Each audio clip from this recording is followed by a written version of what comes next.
आज राजकीय अभियंत्रण महाविद्यालय के उद्घाटन के अवसर पर जो कार्यक्रम आयोजित किया गया है, इस कार्यक्रम में आप सब लोग यहाँ उपस्थित हैं।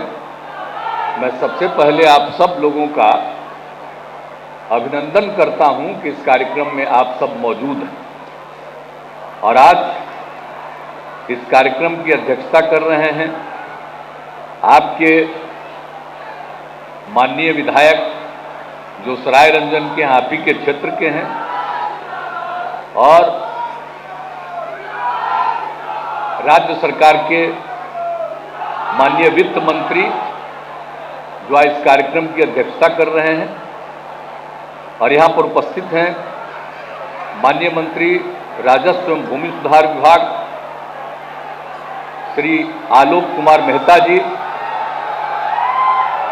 और यहाँ पर उपस्थित हैं बिहार विधानसभा के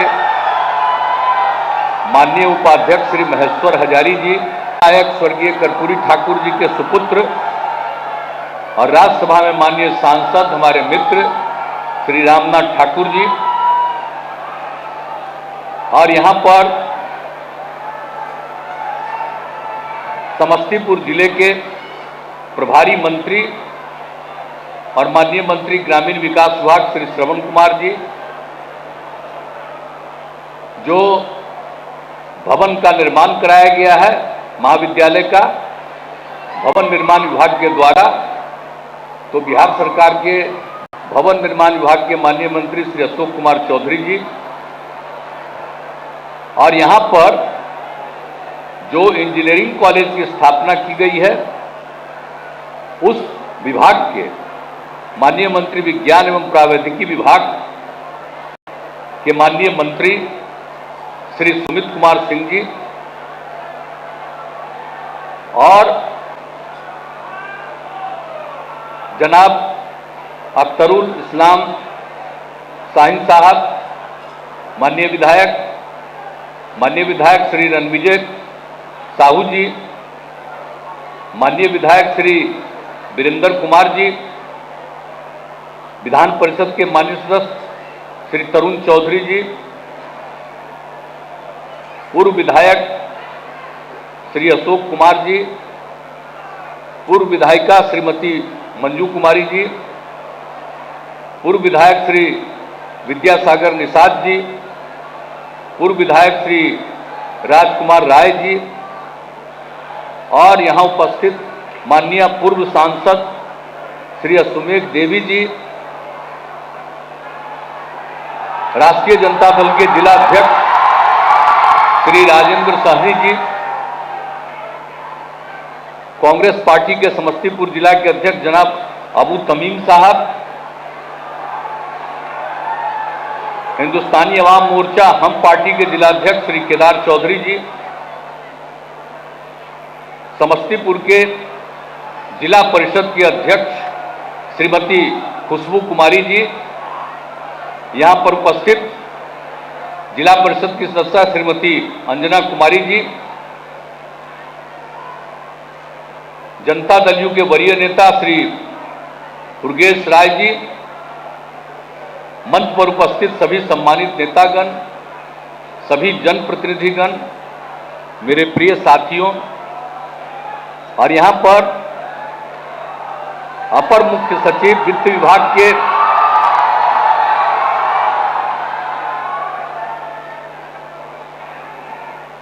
और मुख्यमंत्री के प्रधान सचिव श्री एस सिद्धार्थ जी, विज्ञान एवं प्रावैधिकी विभाग के सचिव श्री लोकेश कुमार सिंह जी, भवन निर्माण विभाग के सचिव श्री कुमार रवि जी,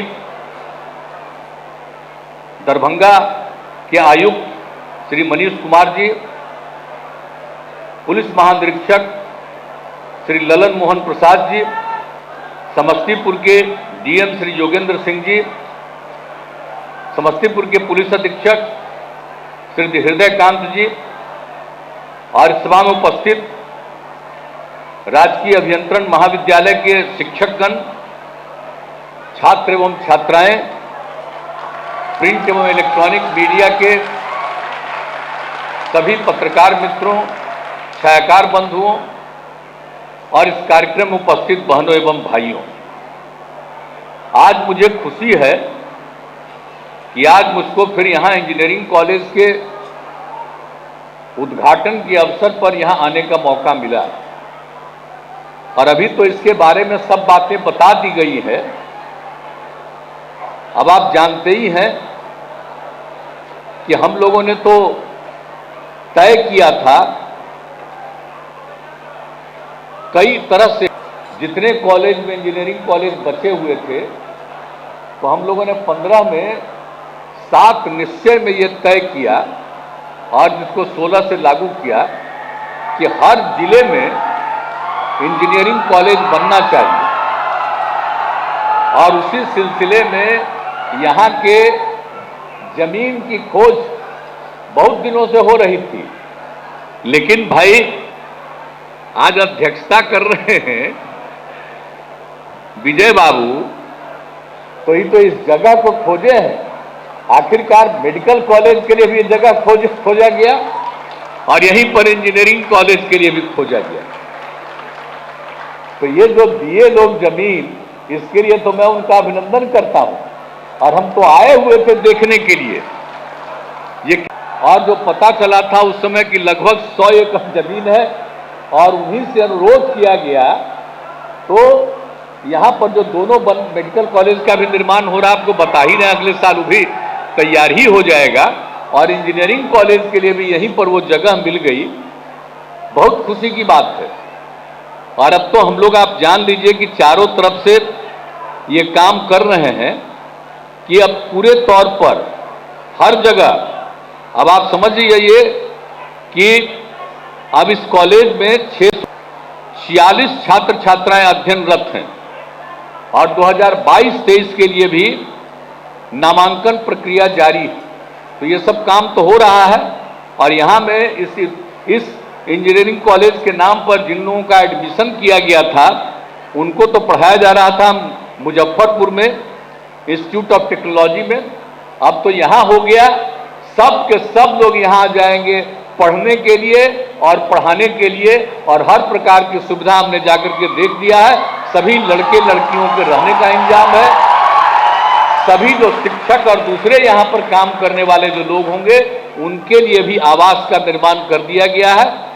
और अभी तो हम आकर के देख रहे थे कि हर तरह से लोगों को तो एक एक चीज की जो ट्रेनिंग दी जाएगी वो सब का इंतजाम कर दिया गया है। तो बहुत अच्छा लगा है। और आपको तो मालूम है कि भाई, अभी एक साथी हमारे बोल रहे थे कि हम इंजीनियरिंग पढ़े हैं, जो Bihar college of engineering Patna में था। अब जिस समय हम लोग पढ़े थे वो तो इंजीनियरिंग कॉलेज बहुत पुराना था, देश में 4-5 इंजीनियरिंग कॉलेज था, उसी में वो पटना में था। वो तो एक अलग बात है। लेकिन बिहार में भी, झारखंड और बिहार मिला करके भी कम था। लेकिन उसके बाद ज़्यादा से ज़्यादा इंजीनियरिंग कॉलेज को बढ़ाने का, अब मेडिकल कॉलेज को भी बढ़ाने का हम लोगों ने शुरू किया था। और वही आपको बता दिया कि तय कर दिया कि हर जिले में इंजीनियरिंग कॉलेज होगा। और मेडिकल कॉलेज के लिए भी कई जगहों पर किया जा चुका है, आप समझ लीजिए।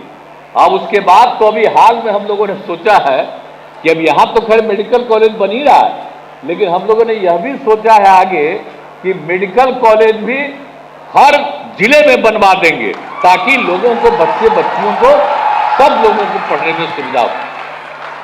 तो ये सब काम तो हम लोग करने की कोशिश कर ही रहे हैं। और आपके यहाँ आ करके और ये हुआ।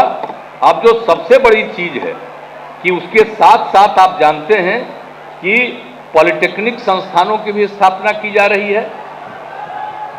जिन जिले में नहीं थे तो उन जिलों में भी इसका निर्माण किया गया है। अब तो लगभग काम ये पूरा हो गया है, बहुत कम जगह, यानी अब सिर्फ बचा हुआ है मेडिकल कॉलेज का 3 जिला अभी बचा हुआ है जहां पर काम हो रहा, भोजपुर, बक्सर और कटिहार।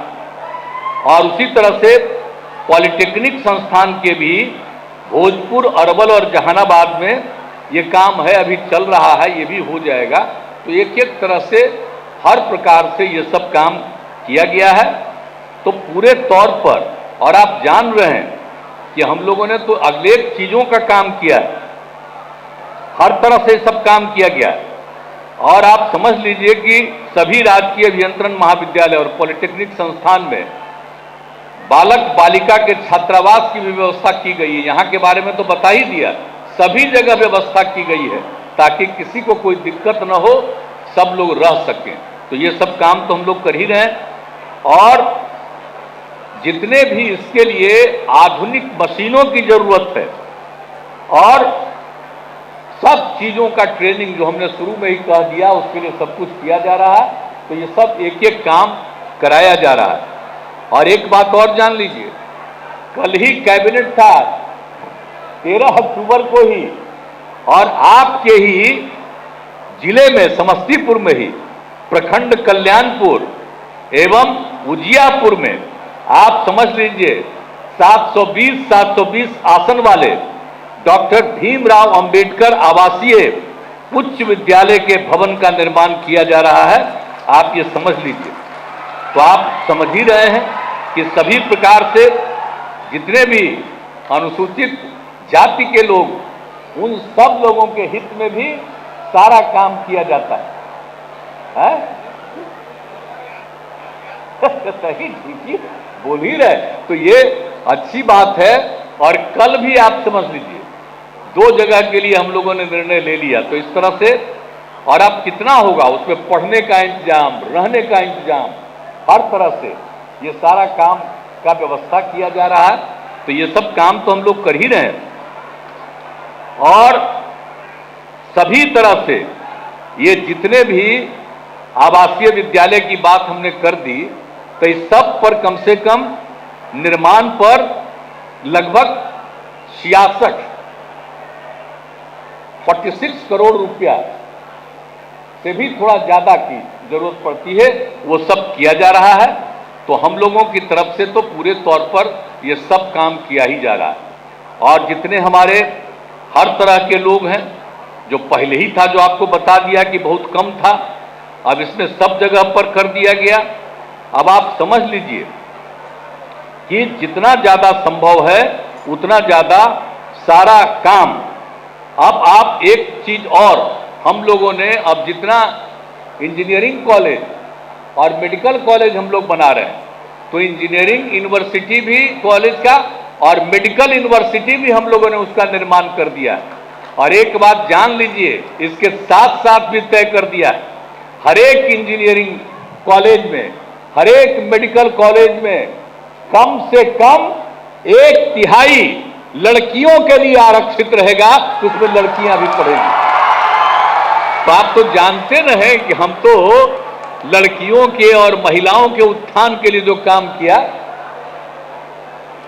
तो 50% का पंचायती राज संस्थाओं में और नगर निकायों में महिलाओं के लिए, और एक एक चीज स्कूल में भी, सब जगह के लिए भी हम लोगों ने किया, एक एक काम जो किया।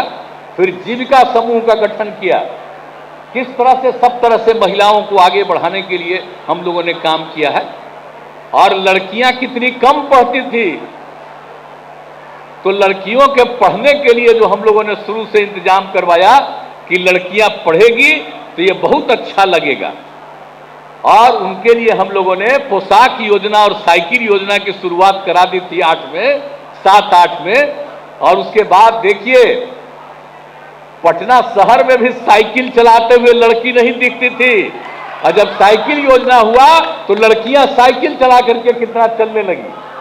और उसके बाद 2 साल के अंदर लड़के लोग हमको कहने लगे कि हम लोगों को भी दीजिए, तो हमने लड़कों के लिए भी उसके बाद कर दिया। तो आप समझ लीजिए, जो 9वीं क्लास से पढ़ते हैं तो उनके लिए, अब आप सोच लीजिए अब कितना ज्यादा लड़कियां पढ़ने लगी। अब जो मैट्रिक की परीक्षा होती है उसमें लड़का लड़की बराबर हो गए हैं, तब लड़कियां पढ़ेगी तो बात बहुत आगे बढ़ेगी। और आपको मालूम है ना कि हम लोग एक एक चीज का ध्यान रखते हैं। ये जो प्रजनन दर है, वो जब हम लोगों को मौका मिला तो 4.3 था एक परिवार का, और उसी में जो हमारा अध्ययन हुआ कि लड़की अगर पढ़ी लिखी रहेगी आज जब उनकी शादी होगी तो ये प्रजनन दर घटेगा। हमने देश भर का सर्वे करा करके बिहार का भी सर्वे किया था, तो हमने देखा कि अगर पति पत्नी में पत्नी मैट्रिक पास है तो देश का भी प्रजनन दर 2 और बिहार का भी प्रजनन दर 2 था। और उसके अलावा जब ये देखा कि अगर इंटर पास है तो देश में प्रजनन दर, अगर महिला है पत्नी है इंटर पास, तो देश का था 1.7 प्रजनन दर। और बिहार का भी जो सर्वे किया कि अगर पति पत्नी में पत्नी इंटर पास है तो बिहार का प्रजनन दर 1.6 था।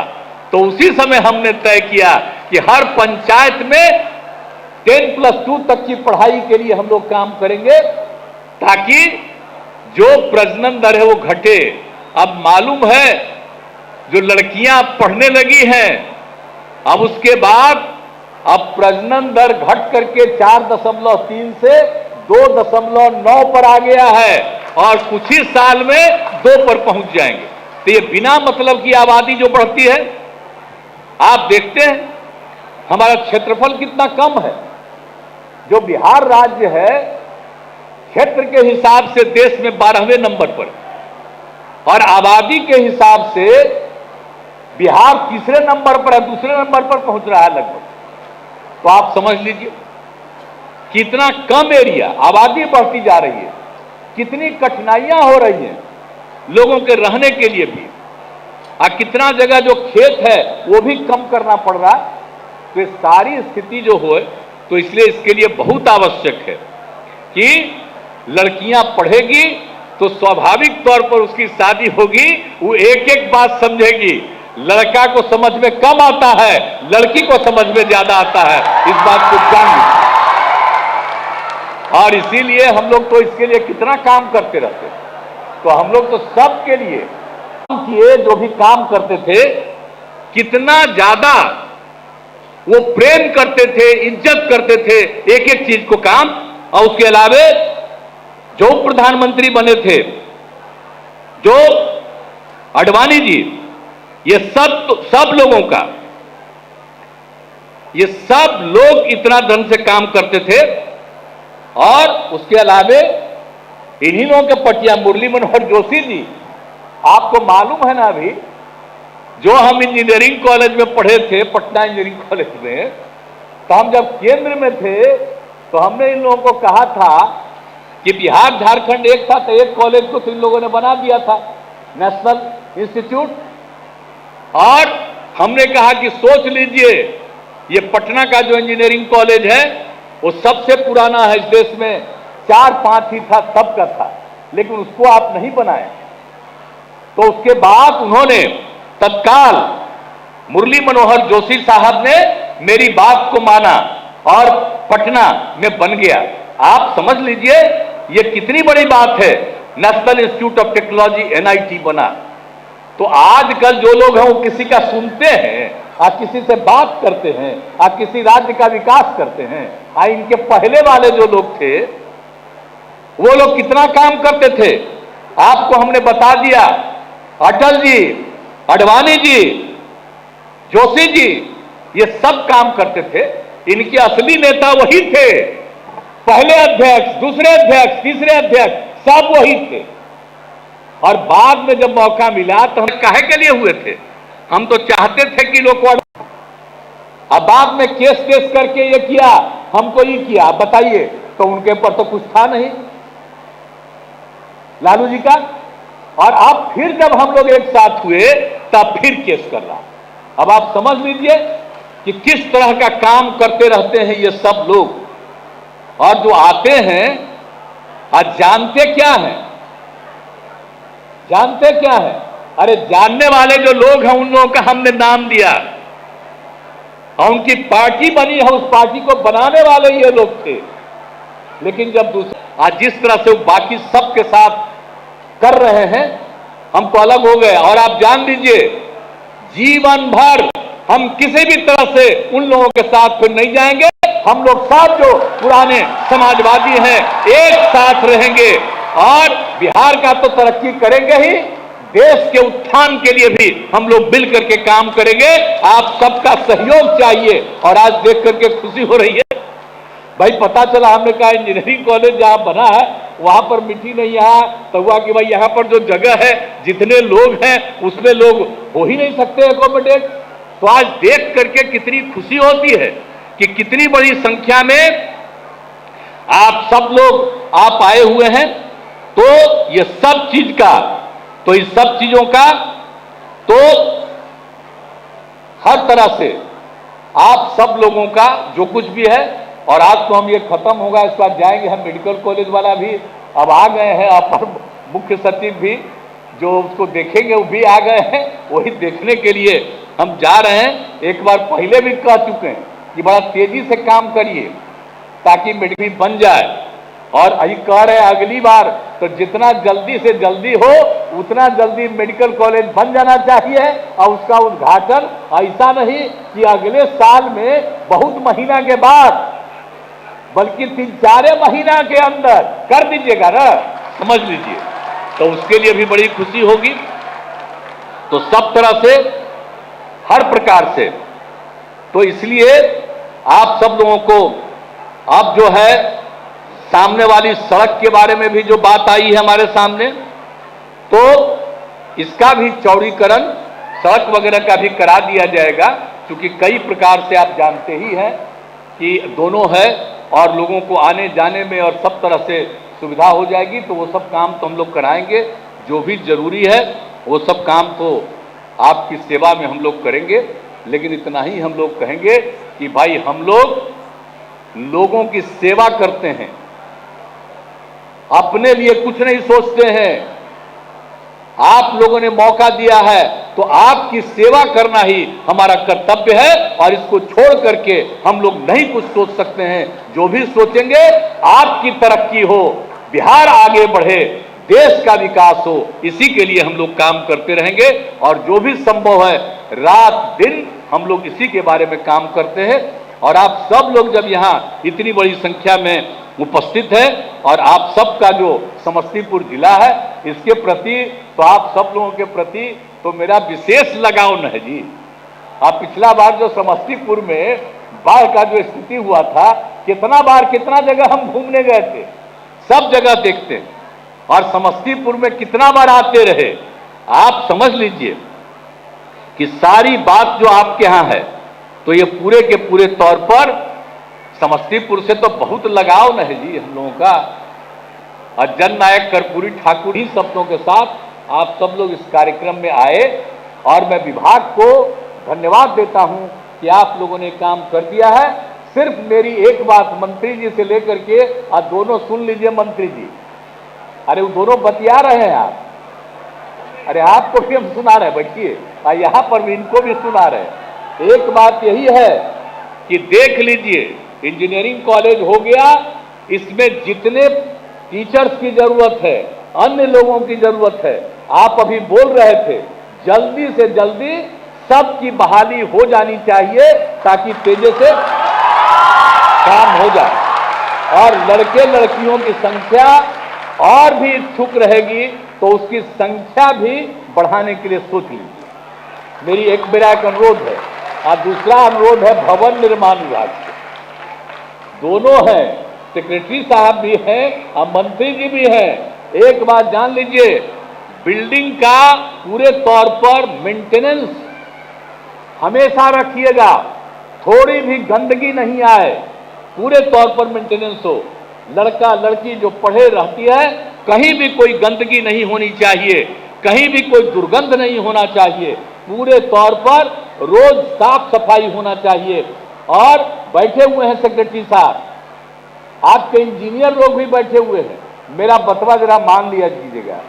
इंजीनियर सब तो कहते हैं कि अरे भाई हम वही ना पढ़ैया पढ़े, तो जरा ध्यान रखना कि एकदम बिल्कुल जो है बिल्डिंग का मेंटेनेंस होना चाहिए, कहीं भी थोड़ा भी इधर उधर गड़बड़ी उसमें नहीं आनी चाहिए। तो अगर आज लाए हैं हमको आप इसका उद्घाटन करने के लिए, तो बिल्कुल ठीक ढंग से इसको देखते रहिएगा और मेंटेन करिएगा, तो मुझको बड़ी खुशी होगी। इन्हीं शब्दों के साथ मैं अपनी बात समाप्त करता हूं। आप सब लोगों को बहुत बहुत धन्यवाद देते हुए मैं अपनी बात समाप्त करता हूं। कोटि कोटि